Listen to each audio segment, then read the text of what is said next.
السلام عليكم. اليوم في مطبخ مويدي ان شاء الله راح ندير لكم حساء السمك لا سوب او بواسون. واش راح نحتاج في هذه الوصفه؟ دائما ندير لكم الوصفات يعني السهله البسيطه، لكن البنه تجي ما شاء الله. واش راح نحتاج في هذه الوصفه؟ انا حنستعمل فيليت سول، ها هو المجمد. دائما نحيه من التجميد ونخليه حتى يديكونجلا وحده، يعني نحطه في الكوزينه نديرو في كسكاس ونخليه حتى يذوب يروح له كامل هذاك الجليد. ها هو امامنا.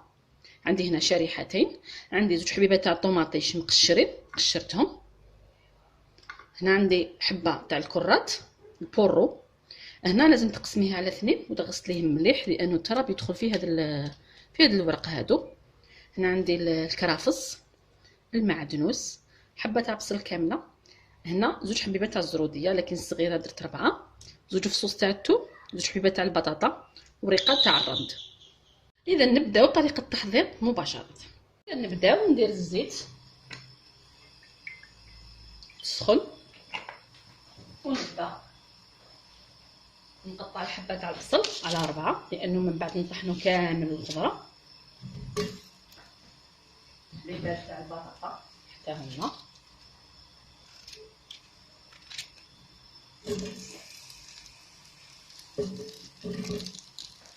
اذا نقطعوهم عشوائي ما يهمش لانه كلش راح يعني نطحنوه. زروديه، ورقه تاع الرند، والثوم. نقطع الحبه على 2 كي يطلقوا لنا البنه تاعهم. اذا ندير طوماطيش،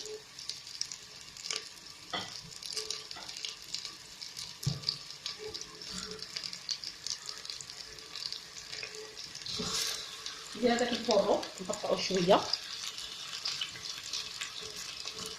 البورو هنا لما كنت حصلتيش عليه تقدري تستغناي عليه، لكن هذا فيه راح يجي احسن. العود تاع الكرافس نقسمو على 2، المعدنوس،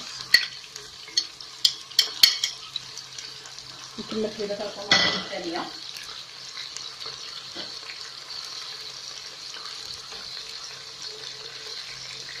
اذا بهذه الطريقه وندير فيليت سول كلش مع بعض. التوابل واش راح ندير؟ راح ندير فلفل اسود،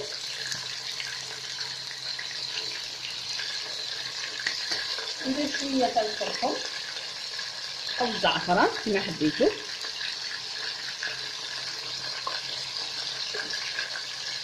وندير الملح. هنا فقط نصيحه اللي عندها الكبابه دير احسن من الكبابه، انا ما عنديش. نديرو شويه تاع الكبابه، ندير شويه تاع الملح، ما نكثروش ونخلي الكل مليح. اذا هنا نقلي مليح الخضره تاعي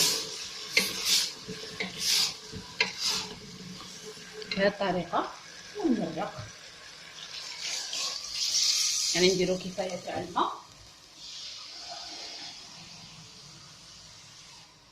نغطي ونخلي الكل يطيب مليح بهذه الطريقه. نغطيها ونخلي كل شيء يطيب ومن بعد نعاود نرجع لكم. اذا هنا بعد ما غلا كلش ويعني نحسوا بلي طابوا، نحي ورقه تاع الرند نخليهم على جهه. اذا ما لازمش يعني نطحنوهم. اذا نطحن كلش بالميكسر.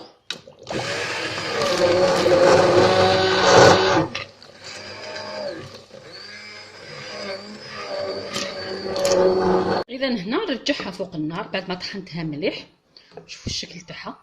هنا اللي حبها حمراء اكثر، انا الطوماطيش تاعي ماشي حميمره، تقدر دير لها الطوماطيش كونسير ولكن انا ما نحبهاش هكذا باش تكون صحيه اكثر. اذا هنا الا حسيتوها خاصها الماء زيدوا الماء سخون، ولا حسيتوها يعني شويه جاريه زيدي خليها تزيد تغلي فوق النار. ولا جاتك هذيك هي يعني بالصحه والهنا نخلطها ونقدمها فيما بعد ان شاء الله. اذا لاصوب تاع الحوت تاعنا هي معنا واجده، اسرع واسهل طريقه.